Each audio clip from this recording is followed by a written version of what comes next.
Good morning, my dear students. In our previous class, we had started a new chapter number 12, Organic Chemistry.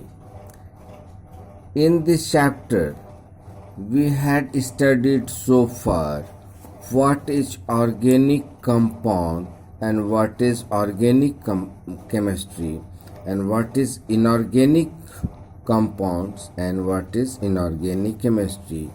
We had seen about the organic compounds, that how we were having the idea that organic compounds cannot be prepared in lab. It can be obtained only from the plants and animals. But after the discovery of urea and acetic acid, now we were able to know that there is no mysterious force in the plants or animals. It can be produced. Organic compounds can be produced even in lab and industries. Today we shall start the new topic. What are the different sources of organic compounds?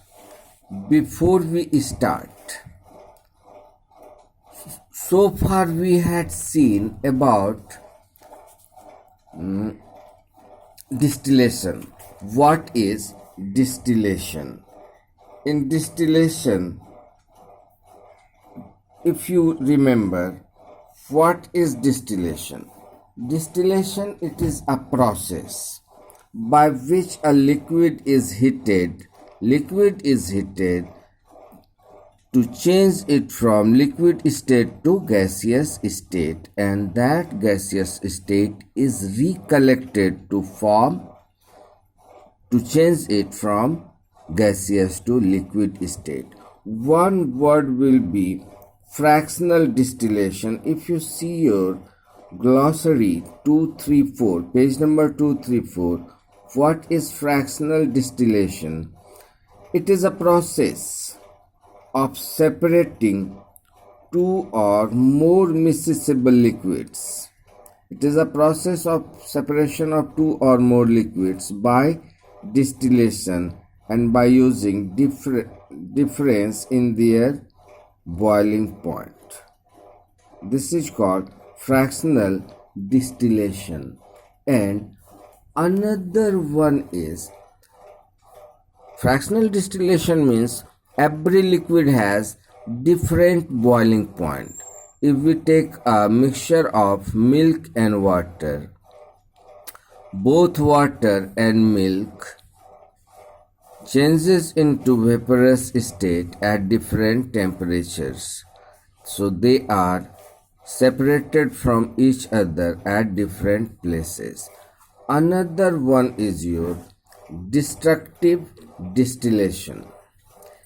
This destructive distillation is a process. It is the process of decomposition of a substance by heating in limited supply of air or without presence of any air. Destructive distillation, it is a process of heating of a substance in absence or in presence of limited supply of air, and the substances breaks up. It dissociates, it decomposes. That process of heating is called your destructive distillation. So we were seeing that about the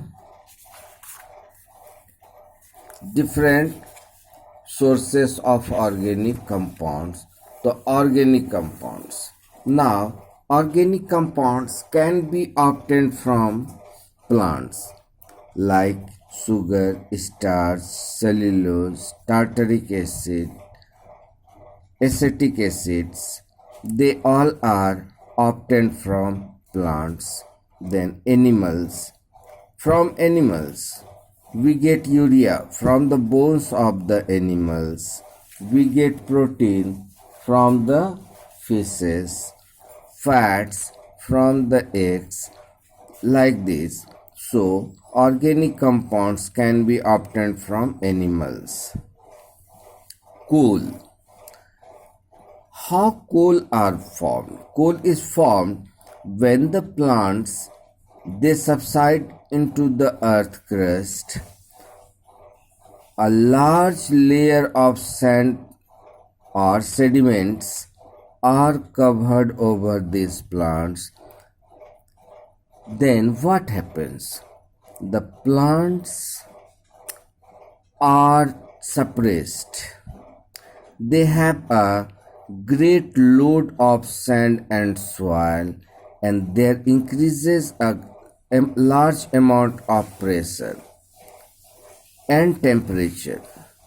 Due to rise of this temperature, there is the bacterial decomposition of plants, and gradually now these plants are changed to coal. How coal is formed, we know it in our geography subjects. So that plants are get heated by the abundance of pressure and temperature, and there will be no contact of air before the earth crust. 10, 20, 15 meters below the earth crust there is no air or very limited supply of air. So another source of organic compound is coal. So destructive distillation of coal, by the destructive distillation of coal we get benzene. It is an organic compound. Its formula is C6H6. We will see it in the same chapter. In this chapter we get benzene, toluene, naphthalene, many dyes, many paints, many drugs and perfumes. Petroleum. A large number of organic compounds like gasoline, these all are the petroleum substances. They all are the fuels. So gasoline, gases, petrols, diesel, naphtha, they all are obtained from the petroleum. Fermentation. Fermentation, it is a process by which sugar is changed to alcohol by the bacterial decomposition. So we get many and many organic compounds like alcohols by the process of fermentation. Wood, methyl alcohol, acetone. Acetone, it is also an organic compound. Methyl alcohol, it is an organic compound which we get by the destructive distillation of wood. What is destructive distillation? Just we have seen, it is a process of heating of a substance in presence of air or in limited supply of air, in which the compounds dissociates. That process of heating of substance in limited supply or in absence of air is called your destructive distillation. Even we can prepare it synthetic method, we can prepare it in our labs. So most of the organic compounds nowadays, they are synthesized, they are produced in laboratory. Now there are some differences. What are the comparison between organic and inorganic compounds? My dear students, we may get such type of questions. What are the in the board exam? If we are given, these are the characteristics. These are the characteristics: presence of carbon, solubility in water, solubility in organic solvents, melting point, boiling point.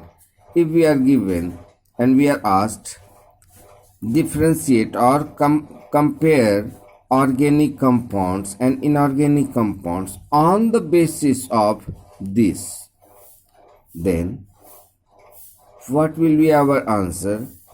Presence of carbon. If a compound is given, there is carbon. How we will differentiate, how we will compare? The carbon is the necessary element in every organic compound. Without carbon, we cannot imagine about organic compound.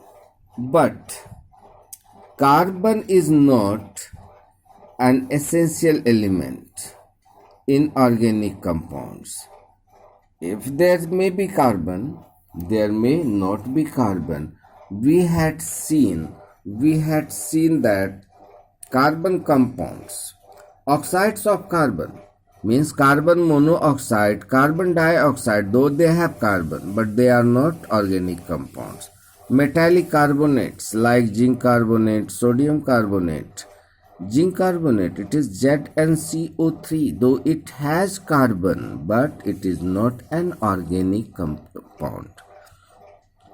So for organic compounds, carbon is essential, but for inorganic compounds, carbon is not essential.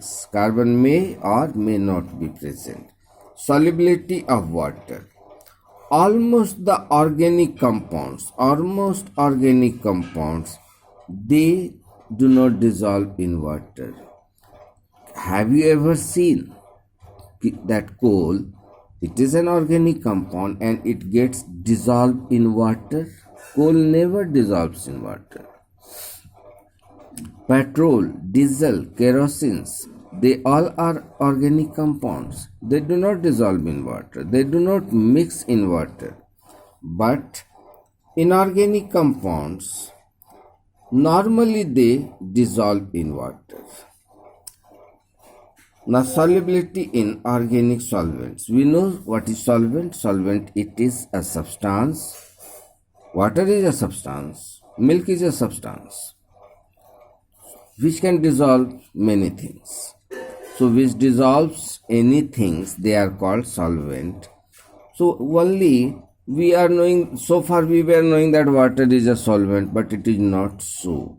There are many other organic solvents like benzene, chloroform, alcohol, carbon disulfides. They are the organic compounds which can dissolve many things. So, organic compounds, they dissolve in organic solvents, organic compounds. Organic compounds dissolve in organic solvents like benzene, alcohol, chloroform. But all inorganic compounds, they do not dissolve in organic solvents like chloroform, benzene and alcohol. Melting point. They have low melting point and low boiling point. Organic compounds, they have low melting and boiling points, but inorganic compounds, they have high melting and high boiling point. Then on the basis of combustibility means whether they can burn or not. They are means organic compounds are inflammable. Inflammable means they can catch fire, they can burn easily. But inorganic compounds, they do not burn easily. You will never hear that sulfuric acid burns. You will never hear that nitric acid, hydrochloric acid, these are the inorganic compounds, they burn. So, inorganic compounds, they do not burn. Then, bonding. What type of chemical bond are formed between organic and inorganic compounds? The organic compounds are formed by covalent bonds, while the most of most of the inorganic compounds, they are prepared by electrovalent or ionic bonds. Organic compounds, conductivity. Conductivity means whether they can pass electricity or not. We had seen in chapter 6 what is electrolytes. Electrolytes are the substances which can pass electricity in aqueous or molten state. So almost the organic compounds, they are non-electrolyte, means they do not conduct electricity in aqueous or molten state. Then inorganic, those inorganic compounds which are ionic in nature, means which are formed by ionic bond or which are produced by electrovalent bond, means those inorganic compounds which are ionic. So all ionic or electrovalent inorganic compounds are very good electrolytes. They can conduct electricity. This point I will come after 1 or 2 minutes. Color and smell. All the organic compounds, they have characteristic colors. They have characteristic specific smell, odor. But almost the inorganic compounds, they are colorless. They don't have specific odor. Then one is your reaction. The reactions between the organic compounds, means molecular reactions of organic compounds, are slow due to the presence of linkage. This reaction never proceed to completion. Here we will see how the organic compounds are linked together and how is its reaction, how slow will be the rate of reactions of organic compounds. But these inorganic compounds, they have ionic reactions, means, and there will be fast reactions. They are fast reactions. Some of the inorganic compounds which are prepared by covalent bonding, their rate of reaction is slow. Now we come to isomers. This is isomerism. First we should know what is isomers. In this chapter we will see in detail what is isomers. Isomers, it is a phenomenon. It is a phenomenon by which we can say a compound which have same molecular formula. If you see, we will see it in detail. Page number 193. Isomers, the compounds which have the same molecular formula. If you see here, carbon 1, 2, 3, 4 carbons are there, and 1, 2, 3, 4, 5, 6, 7, 8, 9, 10 hydrogens are there. Molecular formula is C4H10. Here if you count 1, 2, 3, 4 carbon, and about hydrogen 1, 2, 3, 4, 5, 6, 7, 8, 9, 10. Same number of hydrogen atoms, means C4H10, but both have different structure formula. This is called normal butane. C4H10 stands for butane. This is also C4H10. It is also called butane, but what will be the difference? It is called normal butane. It is called isobutane. So the both are the compounds. They have the same molecular formula but different structure formula. It is called, they are called isomers. There are two isomers of C4H10. One is your butane, another isomer is isobutane. So the compounds having the same molecular formula but different structural formula, they are known as isomers, and the phenomenon is known as isomerism. Right?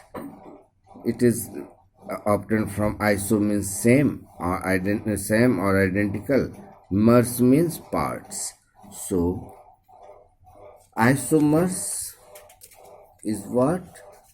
Compound having same molecular formula but different structure formula. Then what are the applications of organic chemistry? Organic compounds are extremely useful for us. Soap, shampoo, oil, these all are organic compounds. Powder, perfumes, we apply, we use. Clothes, it contains carbon. The food we eat, carbohydrate, protein, fats, vitamins, they are organic compounds. Fuels by which we cook or which we use in our vehicles, they are organic compounds. Medicines are organic compounds. Insecticides which is used by the farmers, they are organic compounds. So without organic compounds it is very difficult to survive us. Without organic compounds we cannot survive ourselves. At every steps of our life we need organic compounds. So my dear students, in the next class we will start this unique nature of carbon. See you, all the best. Goodbye.